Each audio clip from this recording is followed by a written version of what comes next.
Bien, la presente disertación tiene que ver con análisis multivariado. Los objetivos que perseguimos en esta presentación son los siguientes. Vamos a describir los diferentes, o vamos a recordar los diferentes tipos de análisis utilizados en estudios observacionales, fundamentalmente analíticos y también algunos que se pueden utilizar en estudios experimentales. Vamos a explicar la utilidad del análisis multivariado en investigación biomédica y en relación justamente a la justificación de la utilización de este tipo de análisis multivariado, vamos a describir los problemas que tienen que ver con confusión y para enmarcarnos en el contexto de los problemas que pueden ocurrir en estudios epidemiológicos, hablaremos muy escuetamente sobre la validez de estudios y los problemas que tienen que ver con esta, ¿no? Fundamentalmente vamos a dar una definición general sobre lo que se denominan sesgos. Vamos a definir qué es una confusión y muy someramente vamos a hablar sobre la modificación de efectos. Son eventos muy interesantes que se deben tener en consideración y a partir del cual generan la necesidad de utilizar los análisis multivariados. Para entrar en contexto vamos a hablar sobre los tipos de análisis en estudios epidemiológicos. Como sabemos, en los estudios descriptivos, donde fundamentalmente la intención y el objetivo de la investigación pasa por el hecho de caracterizar el fenómeno de estudio, presentando la cuantificación de cada una de las variables que están involucradas en el estudio de forma individual, vale decir, variable por variable, a ese tipo de análisis se le denomina análisis univariado. Cuando se hace análisis univariado y se utilizan muestras a partir de una población más grande, una población mayor que se denomina población objetivo, el procedimiento que se realiza es la inferencia estadística. Entonces, lo que pretendemos es hacer estimaciones puntuales de parámetros poblacionales a partir de los datos recogidos de una muestra. A esa estimación puntual de los parámetros se le denomina inferencia. Entonces, a este tipo de análisis en el cual uno va a caracterizar variable por variable y hacer estimaciones puntuales acerca de los parámetros de estas variables, se denomina análisis univariado. Además, sabemos que, de acuerdo a la naturaleza de la variable, podemos utilizar estimadores puntuales, como por ejemplo, para variables categóricas utilizaremos frecuencias relativas y para variables numéricas continuas se utilizarán medidas de tendencia central, como una media, cuando tenemos una distribución de variable numérica normal o aproximadamente normal, y otras como medianas si es que tenemos una distribución cuya distribución no es normal o es no normal. Cuando no, la intención o el objetivo de una investigación no solamente es caracterizar el fenómeno de estudio variable por variable, sino buscamos medir si es que existe o no asociación entre dos variables, el estudio ya no es descriptivo, sino es un estudio analítico. En los estudios analíticos, fundamentalmente buscamos identificar la existencia de asociaciones entre dos variables. Por ejemplo, si estamos haciendo un estudio donde tratamos de visualizar los factores asociados a la desnutrición crónica en menores de 5 años y queremos averiguar si es que existen un vínculo entre la variable sexo y la presencia o ausencia de desnutrición crónica en esta población objetivo, vamos a darnos cuenta que tratamos de vincular la variable sexo, que es una variable dicotómica, con la variable de desnutrición crónica, que también es dicotómica. Si nosotros confrontamos dos variables en un análisis para buscar una asociación, estamos frente al tipo de análisis que se denomina análisis bivariado. En este tipo de análisis bivariado, uno tiene que apelar a la contrastación de una hipótesis. Para contrastar la hipótesis necesitamos estadísticos de prueba para contrastar una hipótesis. Dependiendo del tipo de variable, nosotros podemos utilizar tal o cual prueba prueba estadística. Por ejemplo, si nosotros comparamos dos medias, utilizamos la prueba de T-Student. Si comparamos dos variables categóricas, utilizaremos la prueba de chi cuadrado. Este es un ejemplo de análisis bivariado. ¿Por qué? Porque estamos confrontando una variable, que generalmente se denomina variable independiente o factor o covariable, y una variable dependiente, que sería la variable resultado, la variable evento o el outcome.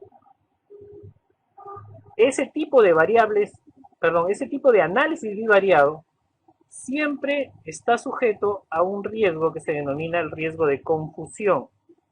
La confusión es un fenómeno el cual vamos a describir posteriormente, y que este riesgo de confusión hace necesario utilizar métodos analíticos que nos permitan ajustar ante la eventual presencia de otras variables que se denominan variables intervinientes que podrían causar confusión. Eso lo vamos a ver con mayor detalle en diapositivas más adelante. El último tipo de análisis se denomina análisis multivariado, que en esencia surge ante la necesidad de ajustar por el riesgo que hemos mencionado anteriormente como el riesgo de confusión. El análisis multivariado es propio de los estudios analíticos, igual que el análisis bivariado. La diferencia es que el análisis multivariado busca medir la asociación entre dos variables, pero controlando o también ajustando por la presencia de otras variables, que en este caso se denominan variables intervinientes o variables confusoras, que podrían generar una distorsión de la asociación que estamos verificando. De forma tal que los resultados al final de este análisis multivariado van a estar controlando este posible efecto que puede distorsionar y que nos puede hacer incurrir en detectar una asociación espuria o una asociación no existente. De ahí la relevancia de que en una investigación cuantitativa se tenga definido a priori cuáles son los posibles confusores de una asociación que se busca medir, de forma tal que se pueda controlar por esta confusión y se puedan tener resultados válidos y más cercanos a la verdad. Ya que hemos hablado mucho de la validez en la investigación cuantitativa, tenemos que reconocer qué tipos de validez existen. En esencia existen dos tipos de validez, la validez interna y la validez externa. La validez interna tiene que ver con la habilidad que un estudio o una investigación llegue a una correcta conclusión para los sujetos que han sido parte de él. Y esta tiene que ver con la calidad de los datos, tiene que ver con si el instrumento que estamos utilizando para medir nuestras variables reflejen perfectamente lo que pretendemos medir. Pasa también porque se elija o se seleccione a los sujetos o personas que necesariamente cuenten, o sea, que sean las que realmente reflejen la realidad que nosotros buscamos investigar. Y de hecho que cuando tenemos estudios cuyo fundamento se basa en un análisis longitudinal y en el cual el seguimiento de los sujetos de investigación constituye un aspecto fundamental del estudio, es el caso de los estudios de cohortes, la retención de participantes constituye una cuestión fundamental. De hecho, si es que existen muchas pérdidas al seguimiento en un estudio de cohortes, vamos a tener una falta de validez interna porque vamos a carecer de datos necesarios para poder llegar a una conclusión válida. En cuanto a la validez externa, tiene que ver con el hecho de que tan generalizables son las conclusiones de un estudio. Es decir, tiene que ver con contar con una muestra que sea representativa y en número suficiente para poder hacer estimaciones válidas hacia nuestra población objetivo. Pero no solamente que la muestra sea representativa, sino que la población que uno elige como población objetivo también sea relevante. Un estudio demasiado circunscrito con una población poco relevante generalmente no constituye una fuente de datos válidos, utilizables o traspolables a una población mayor. Esto es una cuestión que hay que considerar siempre al momento de hacer investigación, que realmente sea útil y que genere resultados utilizables y relevantes. Ahora, siempre ha existido un balance entre validez interna y externa. Usualmente algunos diseños, en esencia, se fundamentan con mayor énfasis en alguno de estos dos tipos de validez. Ahora, de forma tal de que surge el cuestionamiento de cuál es más importante, si la validez interna o la validez externa. En esencia, depende del tipo de estudio. Si uno hace una investigación donde busca hacer una estimación de la prevalencia de una enfermedad, es un estudio que nos va a permitir tener una idea de la magnitud de un problema de salud a nivel de una población grande. De hecho, que nosotros vamos a buscar que la muestra que nosotros escojamos sea un fiel reflejo de la población objetivo. De esta forma, nosotros debemos buscar, en la medida que sea posible, que la muestra sea representativa, y esto exige que la validez externa sea una condición que se deba respetar en ese estudio. Sin embargo, si nosotros estamos haciendo un estudio de intervención, generalmente, o un ejemplo de ello es un ensayo clínico, de hecho que nuestro interés, toda vez de que buscamos medir un efecto, lo que nos interesa con mayor énfasis es la validez interna en desmedro de la validez externa, toda vez de que la intervención, una intervención terapéutica supone la ejecución de esta intervención en poblaciones ya específicas o muy bien circunscritas. ¿Cuáles podrían constituir amenazas a esta validez? Tenemos la falta de precisión, cuando tenemos, por ejemplo, tamaños muestrales que no se ajustan al tamaño mínimo requerido para un parámetro poblacional a estimar, entonces carecemos de precisión. Puede existir falta de validez interna cuando tenemos un instrumento que no es un buen instrumento que mida realmente lo que nosotros pretendemos medir. Cuando nosotros pretendemos llegar a conclusiones de causalidad utilizando diseños que no nos permiten hacer este tipo de afirmaciones. Por ejemplo, cuando hacemos un estudio transversal analítico y pretendemos buscar relaciones causales, ese es un gravísimo error, toda vez de que para identificar una relación causal entre dos variables supone que tengamos una serie de requisitos que se deben cumplir, uno de los cuales constituye la temporalidad, que se fundamenta en el hecho de que la causa antecede al efecto, y como el diseño por sí mismo transversal mide ambas variables al mismo tiempo, no tenemos certidumbre alguna de cuál fue primero y cuál fue después.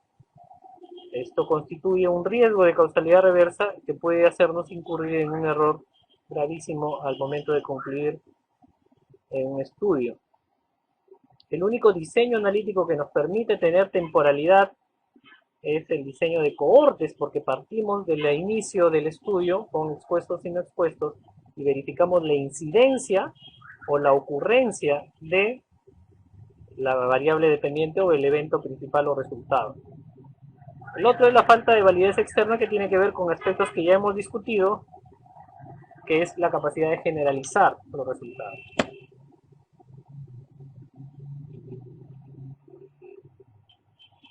Algunas razones que existen por falta de validez están expuestas ahí. Hay asociaciones que pueden ser por chance, que tiene que ver con errores aleatorios. Asociaciones por sesgo, que tiene que ver con un error sistemático del cual vamos a hablar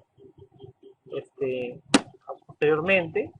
La causalidad reversa, que tiene que ver con concluir que B es consecuencia de A, pero en realidad es al revés, o que existan asociaciones verdaderas, pero que lamentablemente estas asociaciones sean para poblaciones demasiado circunscritas, por cuanto no son extrapolables a una población general que sea de mayor interés.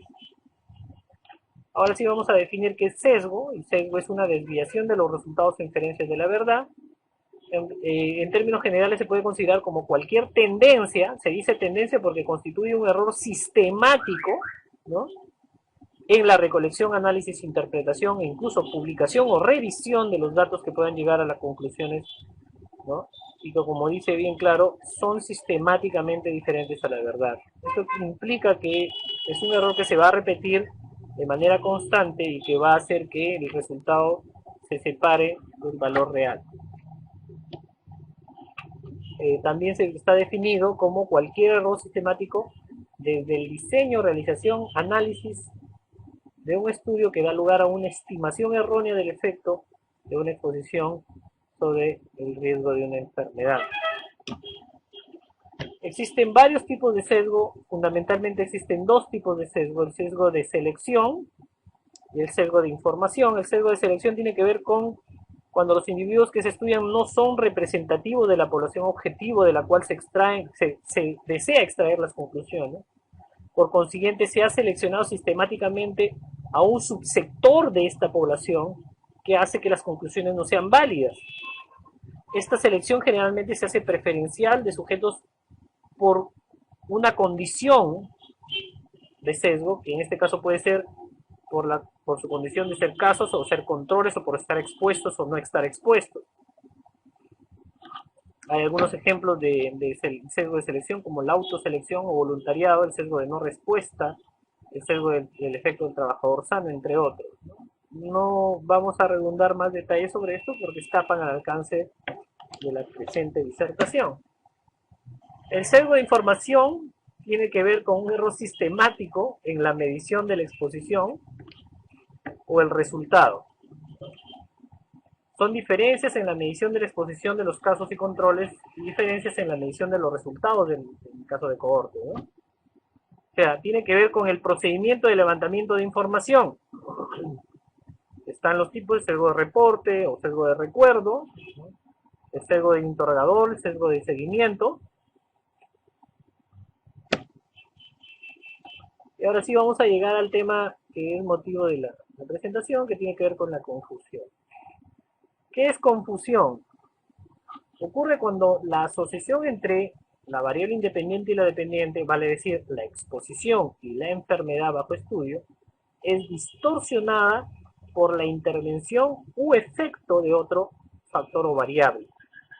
La presencia de este tercer factor, también llamado confusor, tiene que ver con el hecho de que este confusor debe estar asociado a la exposición y también asociado al resultado. Esta asociación, tanto a la exposición como al resultado, vale decir, tanto a la variable independiente como dependiente, distorsiona la relación entre estos dos últimos. Visto en un DAG o un diagrama, podemos identificar, ¿no?, que el confusor, este confusor, debe necesariamente estar asociado a la exposición, como también asociado a la enfermedad. Si está asociado a la exposición y a la enfermedad, posiblemente puede confundir esta asociación y puede, si uno analiza simplemente la exposición y la enfermedad, se puede encontrar asociación. Si uno ajusta por esta presencia del confusor, esta asociación se diluye y literalmente no existe. Por lo tanto, es necesario hacer este ajuste, como lo vamos a ver posteriormente.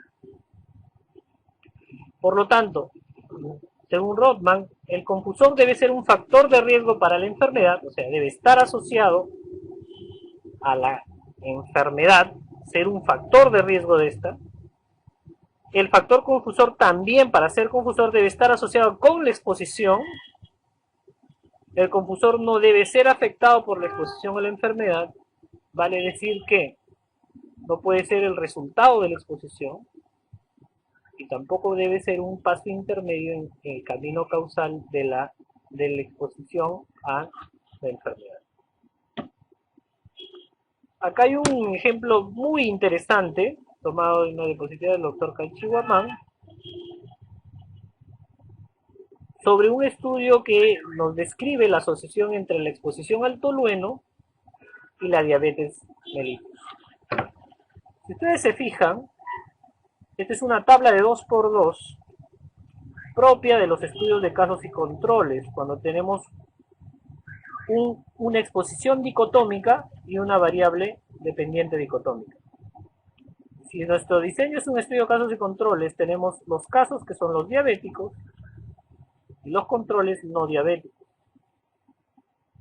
Tenemos los expuestos al tolueno y los no expuestos al tolueno. Para calcularlo el OR, debemos calcular el odds de exposición en los diabéticos sobre el odds de exposición en los no diabéticos. Esa es la definición del odds ratio, ¿cierto?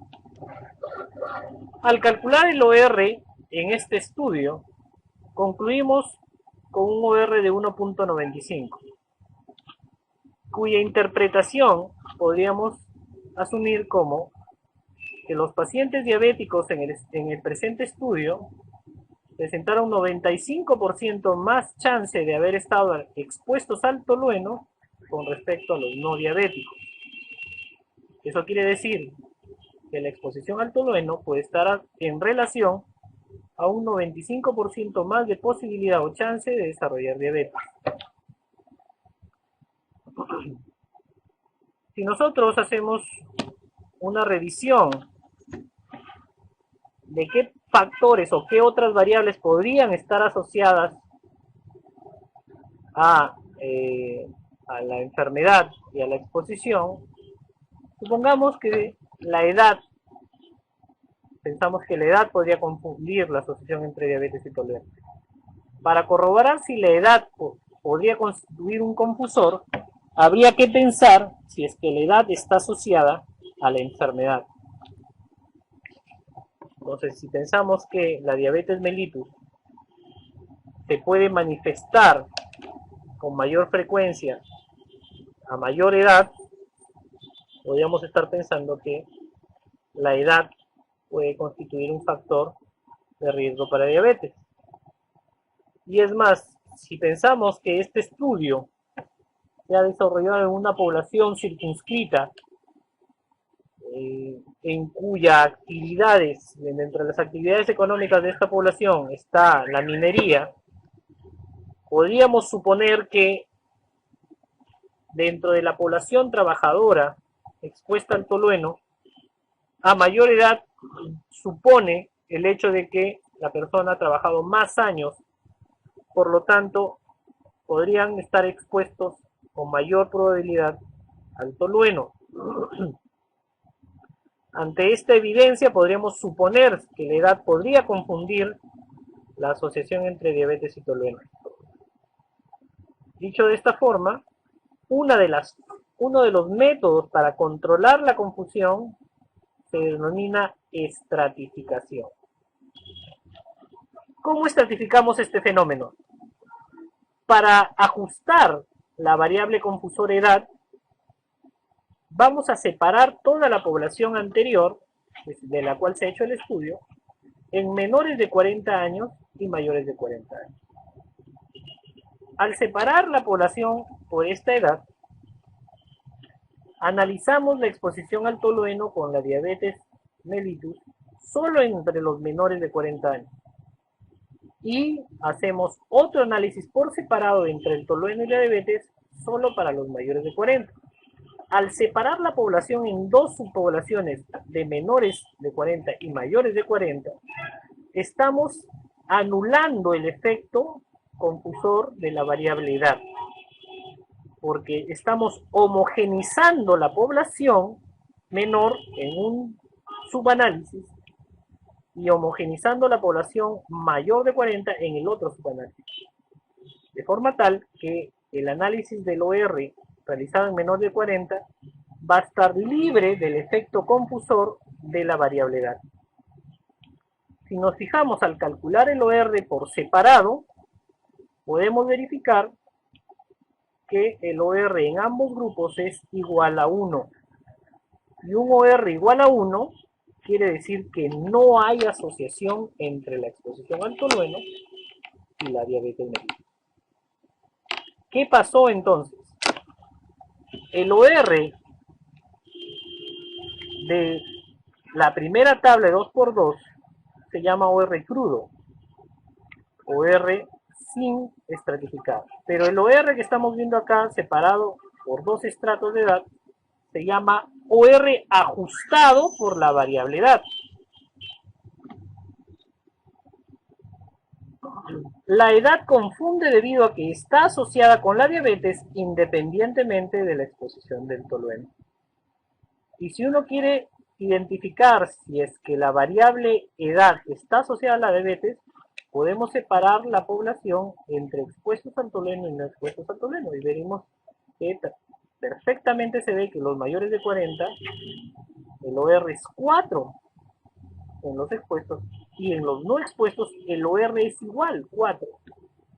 Esto quiere decir que la edad está asociada independientemente de la exposición al tolueno a la variable resultado, que en este caso es la diabetes. Entonces, ¿a qué conclusiones llegamos? El OR crudo es 1.95. Es un OR que nos indica asociación entre tolueno y diabetes. Pero al hacer el ajuste por edad, el OR se hace 1. Quiere decir que cuando el OR es estratificado, y vemos que en ambos estratos, tanto en los menores de 40 como en los mayores de 40, es bastante similar, pero es totalmente diferente al OR crudo, es una clara indicación de un efecto confusor de la variable edad. Por lo tanto, concluimos que la edad es un confusor y deberíamos ajustar por edad en el análisis. El método estadístico utilizado en este cálculo del OR es el método de Mantel y Hansen, pero incluso podemos utilizar otros métodos estadísticos que nos van a permitir ajustar por más de una variable confusora, que lo vamos a ver después. Vamos a ver otro ejemplo muy interesante sobre la asociación entre hepatitis C y carcinoma hepatocelular. Como pueden ver ustedes, acá, si calculamos la asociación entre hepatitis C y carcinoma hepatocelular, encontramos un OR de 9.2. Este es un OR enorme que nos dice que los pacientes con carcinoma hepatocelular presentaron 9.2 veces la chance de haber tenido infección por hepatitis C comparado con los controles. Es un OR muy grande que implica que la hepatitis C tiene mucha relación con el carcinoma hepatocelular. Pero, ¿podríamos suponer que el virus de la hepatitis B podría actuar como confusor? Sí, porque el virus de la hepatitis B está asociado a la enfermedad de carcinoma hepatocelular, totalmente demostrado. Y está asociado a la hepatitis C también. Vamos a hacer una estratificación por la presencia de hepatitis B. Y vemos acá, separamos a la población entre infectados por hepatitis B y no infectados por hepatitis B, y vean ustedes, cuando está presente la hepatitis B, la asociación entre hepatitis C y cáncer llega a 25 el OR. Y si no hay hepatitis B, la asociación entre hepatitis C y cáncer, el OR llega a 6. A diferencia del anterior, el OR crudo, que es 9.2, y los OR estratificados o ajustados difieren. Pero los OR de los estratos también son diferentes. Cuando encontramos diferencia marcada entre los OR de los estratos, ya no es una confusión. A eso se le llama modificación de efecto. Y es un evento interesantísimo e importante porque se considera un hallazgo de una investigación. Entonces, comparando confusión y modificación de efecto, la confusión es un tipo de sesgo, la modificación no es un hallazgo. la confusión es un problema, mientras que la modificación de efecto es un fenómeno natural, uno necesita prevenirse, el otro necesita reportarse porque es un hallazgo de una investigación. La confusión depende del diseño, es un error, mientras que la modificación de efecto no es un error del diseño, trasciende a este y se debe reportar. ¿Cómo controlar la confusión? Hay dos formas. Se puede controlar desde el diseño, cuando uno plantea recién el diseño de la investigación, o, o durante el análisis. En el diseño puede parearse, ejemplo de casos de controles pareados por determinadas variables que pueden actuar como confusoras. Puede restringirse cuando solamente queremos trabajar con una subpoblación de interés y evitar la presencia de otra subpoblación que podría constituir una variable confusora. Y el ideal de la investigación, que es la aleatorización, cuando se hacen ensayos clínicos, estudios experimentales, no aplicable para estudios observacionales a través de los cuales no podemos aleatorizar. Y en el análisis, que es una de las formas de controlar la confusión más utilizados, está lo que hemos visto, es la estratificación, que son los ejemplos que nos hemos presentado de autoría del doctor Ganchiwa Mao. Y las otras está la estandarización, que son procedimientos cuando, por ejemplo, un ejemplo son la estandarización de tasas de mortalidad utilizando una población de referencia. El más utilizado es el ajuste multivariado y hay otras formas más complejas como el propensity score matching, el análisis de sensibilidad, que son análisis mucho más complejos. Entonces, los más comunes son los análisis multivariados que hemos visto, y están el análisis de regresión. Y existen diferentes tipos de regresión de acuerdo a la variable dependiente. Por ejemplo, el tipo de modelo a utilizar depende de la variable dependiente, o sea, de la variable resultado. Si el evento o variable dependiente es una variable numérica, la regresión que se utiliza es regresión lineal, múltiple. Si el evento es dependiente, si la variable dependiente o evento es una variable dicotómica, se utiliza regresión logística. Si el evento es una variable dicotómica, pero además se tiene la información del tiempo desde el inicio del seguimiento hasta la ocurrencia del evento, podemos utilizar lo que se denomina análisis de supervivencia, ¿no? Que se puede utilizar el análisis de Kaplan-Meier, y para calcular la medida de asociación, en este caso que es el hazard ratio, se utiliza la regresión de Cox para hazard proporcional. Ahí está la tabla que resume los diferentes métodos de regresión utilizados en análisis multivariado. Y este es un resumen que nos permite identificar el tipo de distribución de la variable resultado y los tipos de regresión lineal logística de Poisson cuando es una variable de conteo, variable discreta. Cuando tiempo hasta el evento tenemos la regresión de Cox. Entonces, conclusión. El análisis multivariado se utiliza cuando hacemos un estudio analítico y necesitamos tener la certeza de que ante la presencia de una variable o muchas variables que pueden constituir confusores de nuestra asociación que buscamos probar, debemos y es necesario ajustar, es necesario utilizar estos métodos. Es muy recomendable a los investigadores, sobre todo del nivel de pregrado, que quieren tener resultados de este tipo con utilización de estos modelos que requieren análisis complejos como el de regresión logística o el de regresión lineal y otros tipos de regresiones, que se asistan del apoyo de los asesores, quienes probablemente sean los que desarrollen el procedimiento del análisis, pero que necesariamente tienen que explicarles a los participantes del equipo de investigación que tienen menor entrenamiento en este tipo de análisis, para que comprendan la forma de interpretar los resultados y llegar a conclusiones válidas. Se entiende que para llegar a dominar este tipo de procedimientos y análisis requiere un entrenamiento del nivel de posgrado, pero la idea y la intención de esta presentación es de que ustedes entiendan que existen estos modelos, para qué se utilizan y por qué es la razón de que se deben utilizar, para alcanzar resultados válidos. Espero que hayan disfrutado y que hayan obtenido buenos resultados de esta disertación, y cualquier duda o cualquier consulta, está el correo del autor de la presentación para consultas que ustedes deseen realizar en sus proyectos de investigación. Les agradezco por la atención brindada.